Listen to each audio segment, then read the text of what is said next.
បាទសួស្តីបងប្អូនបាទវីដេអូនេះយើងបាទខ្ញុំចង់ប្រាប់បងប្អូនពីរបៀប download Messenger ជាស្ដែងដូច Facebook របស់ខ្ញុំហ្នឹងខ្ញុំទៅបង្កើតបាទប៉ុន្តែ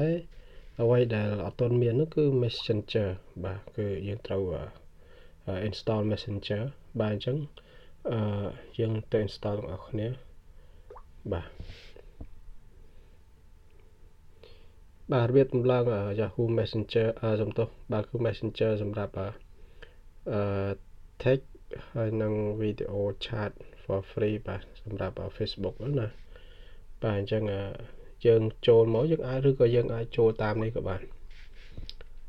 យើងចូលក្នុង Play Store នេះបាទ Play Store នេះមកយើងវាយពាក្យនេះមកបាទឧទាហរណ៍ថាខ្ញុំ search នៅក្នុងនេះ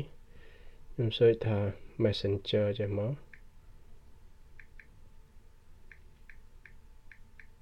បាទក្រោមនេះមានស្រាប់ហើយអញ្ចឹងយើងចុចយកនេះមកបាទម្ដងនេះយើងយកក្រោមនេះបាទអញ្ចឹងយើងយកក្រោមនេះបាទយើងធីកយកក្រោមនេះមកបាទយើង install យកមកបាទ install ចុច install ត្រង់នេះមកបាទក្រោមនេះយើងអត់បាច់ធ្វើអីទេចុចកន្លែង accept នេះមកបាទអញ្ចឹងរងចាំបាទគឺបាទរងចាំបន្តិច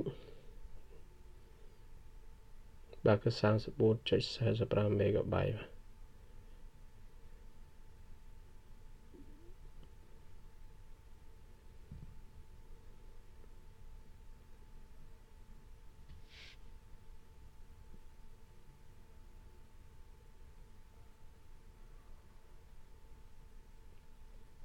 បាទ 84.86% ហើយ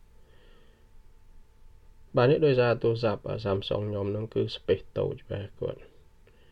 មានត្រឹមតែ 16G បាទអញ្ចឹងទៅវារៀងយឺតតិចបាទអញ្ចឹងដូចជាបាទតែឥឡូវបានហើយយើងចូលទៅ open មកបាទសំទោសណានៅត្រង់នេះឥឡូវយើងinstall ហើយយើង open ណាតើ open មកចុះកាមេរ៉ាខ្ញុំ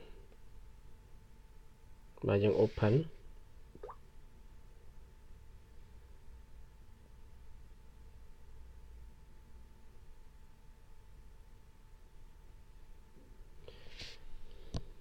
បាទខ្ញុំសូមលុបអស់ខាងនេះសិនពួកអាចថាជាប់ត្រង់នេះក៏អាចថាបានព្រោះដល់យូរ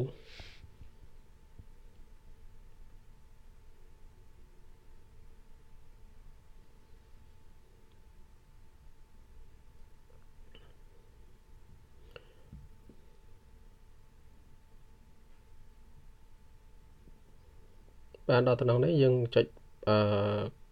គេសួរយើងទៅcontinue as កសិករនិងកសិកម្មមានន័យថាឲ្យយើងបន្តចូលទៅឈ្មោះ Facebook កសិករនិងកសិកម្មនេះឬក៏យ៉ាងម៉េចបាទអញ្ចឹងបើយើងបន្តចុចបន្តទៅឬបើថាអត់ទេយើងចុចក្រោមនេះបាទអញ្ចឹងបើសិនជាបោះយើងចុចត្រង់នេះទៅបាទ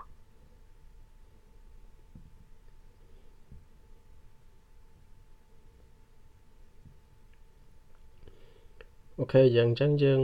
turn on ចុច turn on មកបានហើយបាទ number របស់យើងមានស្រាប់ហើយយើងបាច់ add ទេយើងដាក់ not now អញ្ចឹងទៅបាទ skip add number អញ្ចឹងទៅបាទអញ្ចឹងចុច OK yes មកបាទអូខេអញ្ចឹងយើង install Messenger បានហើយអញ្ចឹងយើងអាចចូលមើលក្នុង chat បានហើយបាទដូចជាស្ដែងអញ្ចឹងបើសិនតែយើងអត់មាន Facebook ទេយើងមាន Facebook ប៉ុន្តែយើងអត់មាន Messenger អញ្ចឹងយើងអត់អាចមើល chat បានទេបាទតែឥឡូវយើងថយក្រោយវិញហើយយើងចូលនេះមកបាទ Messenger នេះគឺយើងតម្លើងបានរួចរាល់ហើយបាទយើងចុចមើលទៅបាទមើល chat យើងបាទអញ្ចឹងមានតែប៉ុណ្ណឹងទេបងប្អូនបាទអញ្ចឹងអរគុណច្រើនបាទជម្រាបលា